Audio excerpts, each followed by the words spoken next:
Today we are catching up on the most impactful meta moments of YCS Anaheim. Hey, it's MST.TV's Tombox here, and I'm back from my cruise, and I'm going to make it easy for everyone to soak in everything YCS Anaheim. I definitely did not just spend my entire last 2 days of my cruise in the lounge watching YCS. Definitely didn't do that.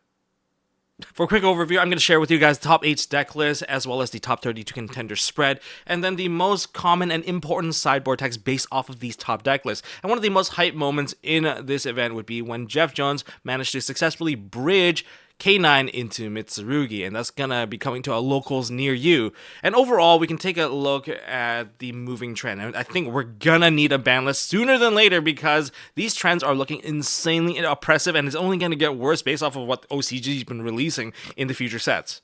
So make sure you guys hit that like button, hit subscribe, ding that notification bell, and let's do it. First of all, congratulations Kamal Crooks with a first place finish with K9 Crystron. I think that is the only Crystron build left once we reach top cut. And taking it all the way, because most of the top seed were taken by Yummy players, and this is one of the few non-Yummy decks that got sprinkled in, and not to mention that it also took the entire event. So with that being said, most people thought that hey, Crystron was going to be like a little bit knocked out because they got hit by the ban list, but Kamal seems to prove otherwise. Therefore, it's going to spike up in popularity for sure, because anything that wins the YCS will just get copied to your locals near you. So one of the nastiest things in this deck would be the Artifact Molnir Lock, that it can just essentially gimmick puppet your opponent. Feel free to pause and copy the deck list and just watch some of the highlight videos to see how it can be executed. And next we have second place Cameron Neal with the Mitsurugi Yummy. A smaller package. I mean, this is one of the expected strong decks moving forward, and once again, it just builds up so much interruption that most people cannot play. But you can use this as an opportunity to take a look at the sideboarding trend for the upcoming decks, as most of these decks are going to be Mitsurugi Yummy. Then there's Pure Mitsurugi in top 4 by Timothy Billier, and it's kind of nice to see something a little bit different. I mean, sure, most decks are going to be Mitsurugi. It's going to be Mitsurugi. It's going to be Yummy, and that's the pattern we're looking at. It's bridging everything into the most powerful engines. But this one chose not to play the Yummy with the Pot of Extravagance, Super Poly as a way to act as removal, and has something as nasty as a Fossil Dyna. And that Fossil Dyna also can be searched with Gallant Granite, given that if you don't burn your normal summon, you can also normal summon that, and that will act as an additional layer to block your opponent. It is one of the scariest things that you can do to your opponent, and now they're playing under Floodgate. We're finding different ways to dig out Floodgates now, and it's looking pretty bad. If you want to play fun games of Yu-Gi-Oh!, you might have to consider playing Genesis. Next, there's Onomat Ryziel. Again, another deck with a bit of a lock here.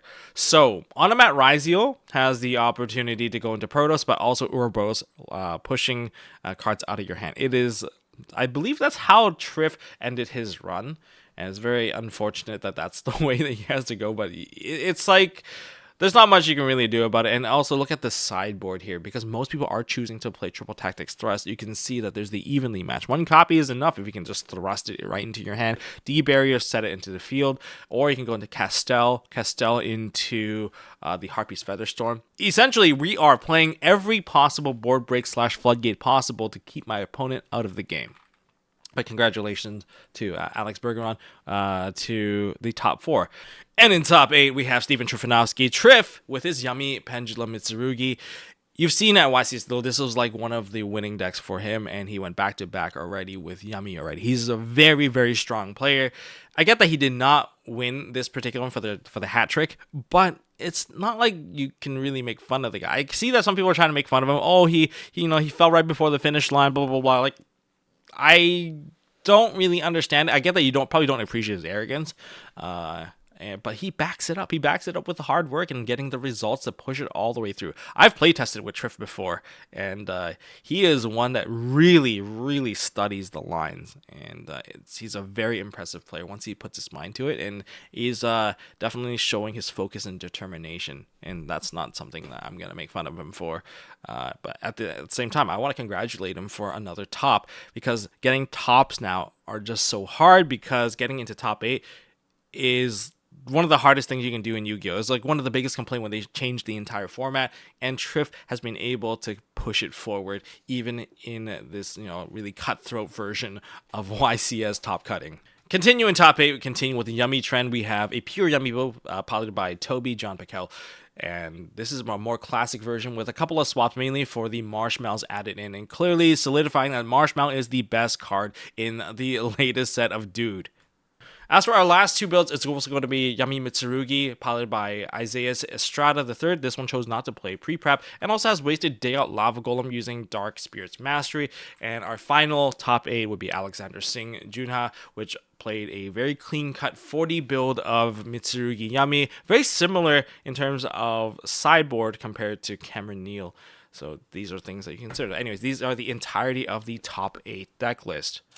And into the top 32 spread of decks that were super close. They could practically taste it. We have Vanquish Soul, which most people thought that was completely dead. Oh, the deck is dead in the water. 2 of them made it to the top 16, so you got to give credit where credit is due here. It's still a very powerful deck. You still have to respect it. And then there's also Draco Tail, which started with 4 in top 32, but only 1 made it to top 16, and then they did not make it to top 8. I know that some of these records, players probably could not have made it anyway, because they were only fighting for the top 32, top 16 bracket, and that's all they were really, truly fighting for. And then there is the White Force. One of them, there's also a Pure K9 for additional unknown decks. There's a lot of variance in this deck, but it seems like Mitsurugi and Yummy are the 2 biggest determining factors, as well as the additional sprinkle of K9. For side options among the top decks, we have Retaliating Sea dealing with the fusion-based matchup. D-Barrier is a very popular option and has been brought back because most decks right now only require one particular summon method to build their field.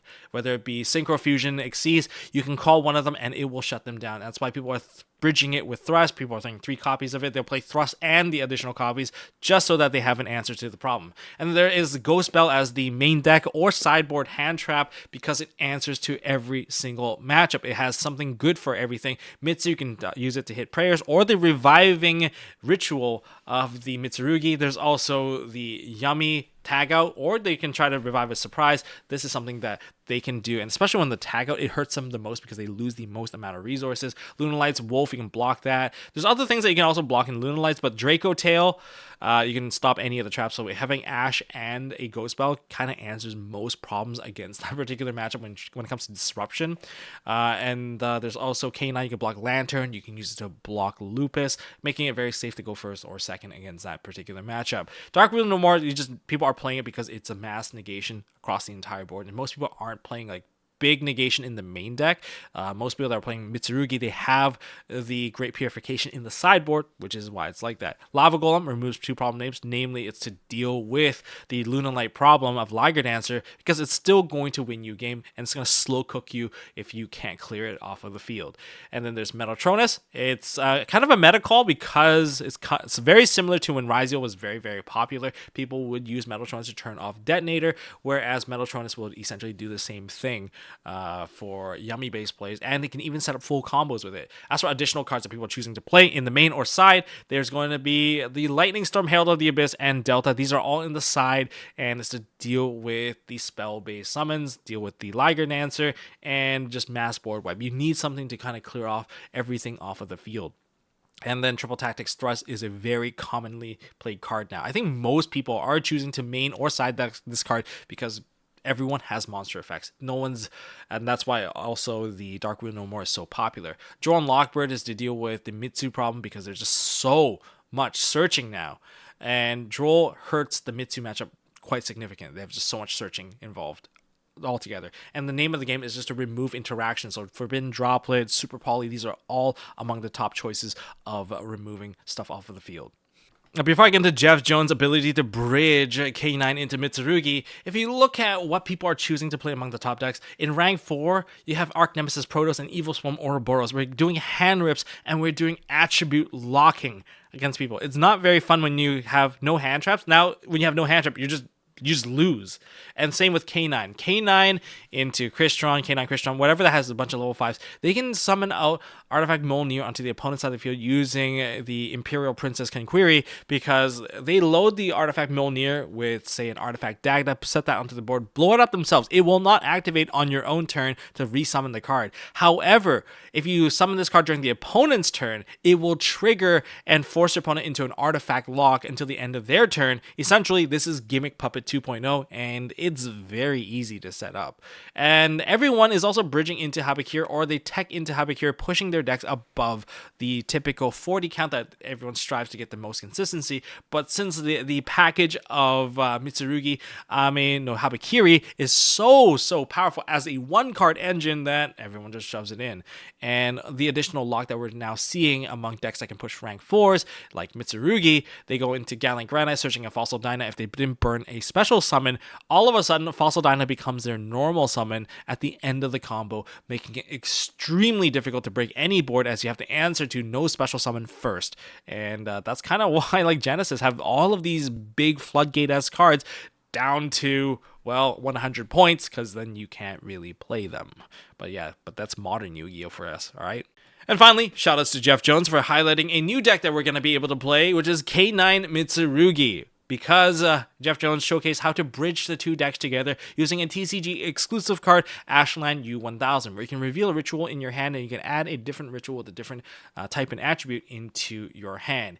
And the way they're doing it is with River Stormer searching for the machine, and that machine is going to be a ritual machine monster that's Earth, and then linking them off using two monsters with different types and attributes, going into Ashland U1000, and then revealing the ritual you just added, the Magic Key ritual, and through that you get to add your Habakiri into your hand, which is very insane. I'm like, wow, that is very impressive, and therefore, coming to locals near you, more Mitsurugi and more K9.